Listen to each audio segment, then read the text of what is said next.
16 Desember 2022. Ini adalah hari dimana gue memasuki usia 31 tahun. Usia yang gue rasa sudah terlalu tua untuk melakukan hal-hal yang spontan, impulsif, dan gila. Tapi masih terlalu muda untuk melepaskan semuanya dan menyerahkannya pada semesta.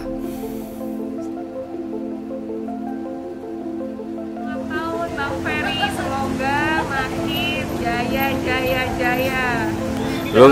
Lu nggak ada ucapan ulang tahun lo? So, my boy right here, happy birthday, man, the legend, the myth, that's his favorite one, you know that. Mas Edri, kasih aku selamat ulang tahun dong. Aku tuh anaknya word of affirmation banget tau. Tetap Insan Cendekia, selamat ulang tahun, makin sukses. Oke bro. Oke, Persatuan Insan Cendekia Madani. Salam. 31 tahun ya. Itu adalah usia dimana Gabriel Omar Batistuta memainkan Piala Dunianya yang terakhir. Dan ya, itu terjadi di Korea Jepang 20 tahun yang lalu, tepatnya pada tahun 2002. Dan menurut gue yang waktu itu masih kecil, gue merasa usia 31 tahun itu adalah usia yang tua. Dan di sini gue sekarang.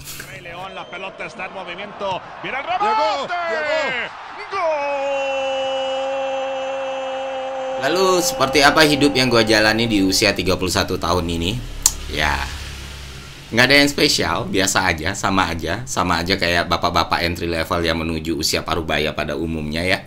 Gue lebih suka telanjang dada ketika ada di rumah. Gue kalau nelpon teman lama itu menchatnya video call. Gue kalau ngaca ngerasa selalu ganteng. Gue workout sedikit ngerasa sudah punya badan kayak Chris Evans. Dan gue juga ngerasa teman dekat secara kuantitasnya berkurang, tapi kualitasnya bertambah. Di sesi ini gue akan membicarakan tulisannya Keynes, John Maynard Keynes yang biasa kita bahas di kuliah, Mas. Benar, ya. Tentang the great theory, employee, interest, and money. Selalu punya dilema masalah waktu kerja, anak dan keluarga, dan beberapa problematika lain yang lumrahnya dialami oleh orang di usia gue sekarang. Dan itu juga terjadi pada hidup gue, Pak. Lalu adakah yang berubah di antara Ferry Irwandi di usia 31 tahun, Ferry Irwandi di usia 23 tahun, dan Ferry Irwandi di usia 17 tahun? Ya pasti banyak banget yang berubah, karena yang nggak berubah cuma perubahan itu sendiri ya kan. Contoh simpelnya ya ini, vape. Kalian tahu gue seorang perokok konvensional, dan dulu gue nggak pernah tertarik dengan yang namanya vape ataupun pot. Tapi semua itu berubah, Pak, sejak gue di endorse. Nggak mutu banget perubahan ya sejak di endorse ya. Jadi ya Vaporeso endorse gue di Instagram, gue bikinin videonya, Vaporeso suka, gue nya suka, bayarannya oke, deal, semua pihak senang. Nah selanjutnya beberapa kali pun gue masih terus ngepot ya kan. Sampai bulan September sampai Oktober kemarin gue mutusin untuk melakukan program intermittent fasting. Nanti videonya gue posting di channel ini. Sabar ya, sabar, karena gue mau bikin videonya grande dan bagus sekali. Jadi ada proses di situ.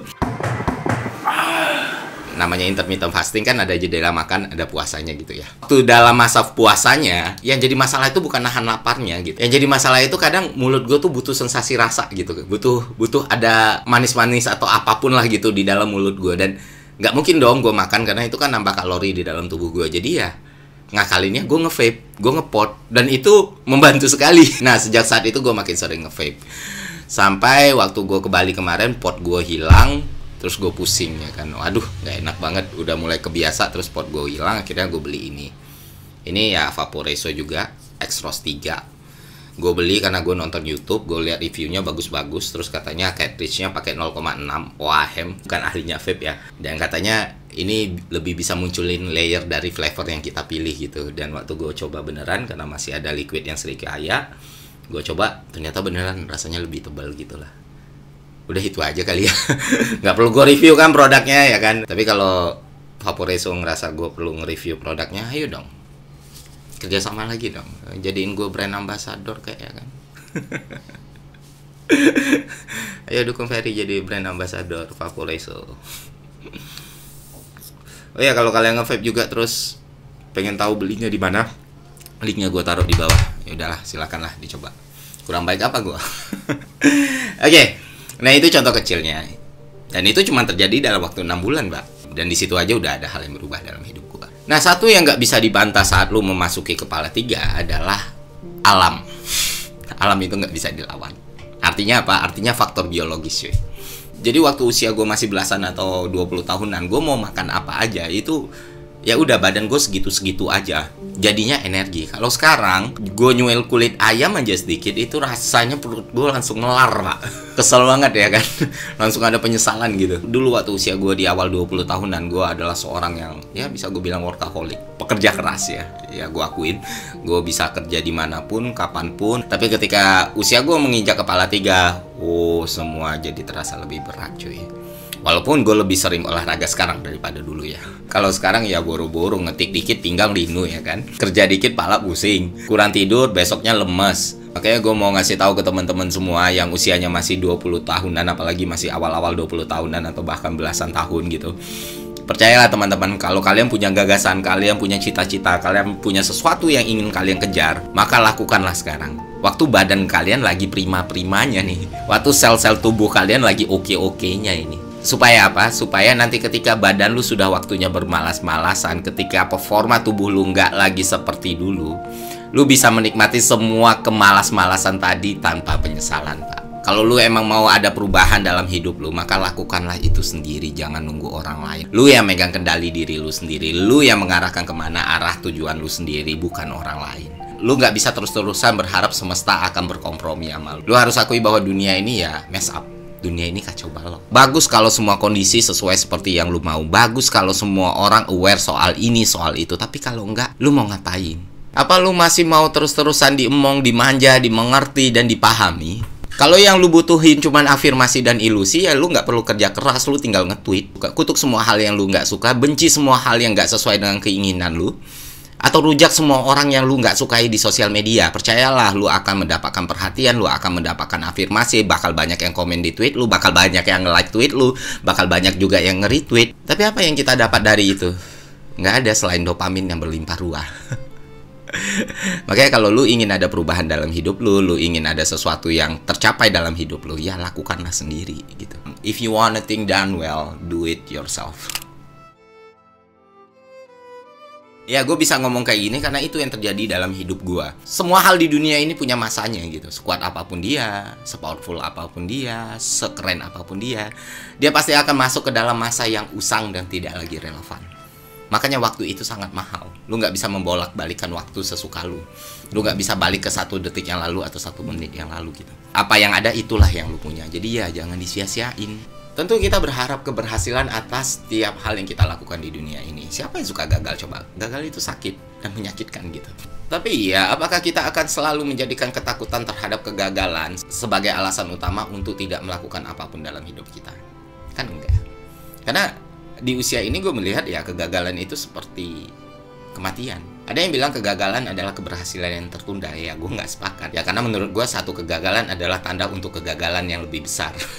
Gue selama ini salah memahami ini. Gue begitu takut dengan yang namanya kegagalan, akhirnya gue benar-benar gagal gitu. Dan gue juga baru sadar, gue yang hidup hari ini, gue yang ada di hari ini adalah hasil dari kegagalan dan masalah yang gue hadapi di masa lalu. Jadi ya dengan kata lain, selama gue masih hidup, selama gue masih bernafas, gue akan selalu punya kesempatan untuk memahami kegagalan itu, untuk memperbaiki kegagalan itu, atau bahkan mengubah kegagalan itu. Dan sama seperti tubuh kita ya, namanya kegagalan punya waktu cuy.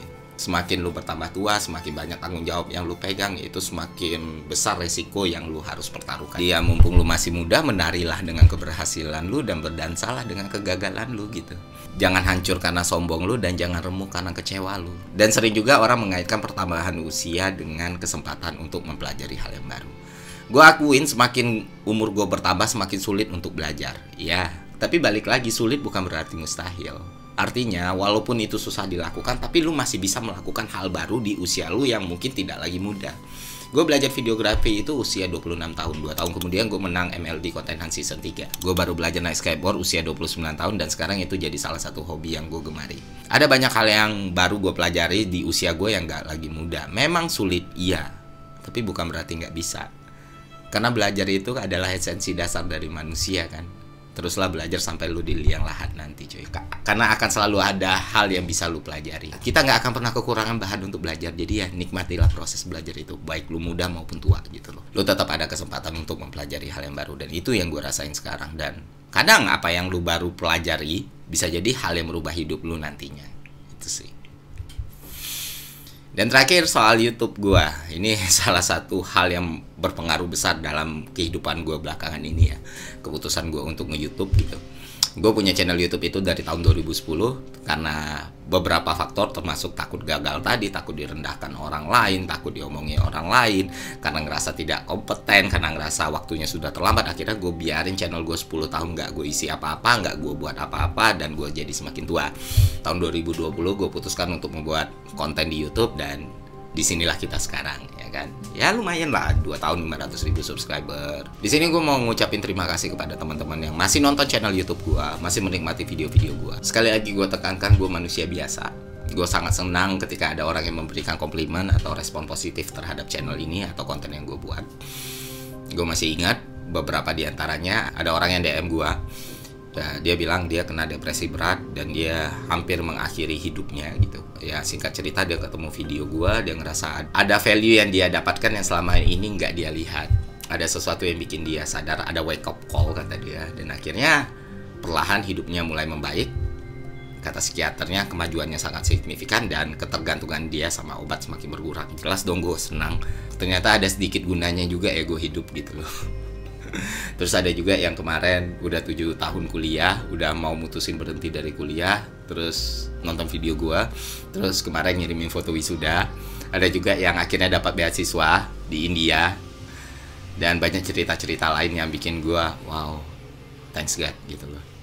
Walau gua nggak ngerasa apa yang gua lakukan itu bisa benar-benar bermanfaat buat orang ya, tapi ya gua seneng lah karena oh ternyata apa yang gua buat sedikit berguna buat orang lain gitu.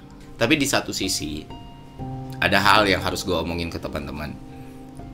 Jangan melihat gue terlalu tinggi. Gue nggak sebaik yang kalian pikir, nggak sepintar yang kalian pikir, nggak seramah yang kalian pikir gitu. Gue tuh banyak salahnya, banyak dosanya, banyak kurangnya. Jadi buat teman-teman jangan lihat gue lebih tinggi, lihat lebih rendah gak masalah, atau lihatlah gue sejajar gitu. Jangan lihat gue sebagai panutan, tapi lihatlah sebagai kawan.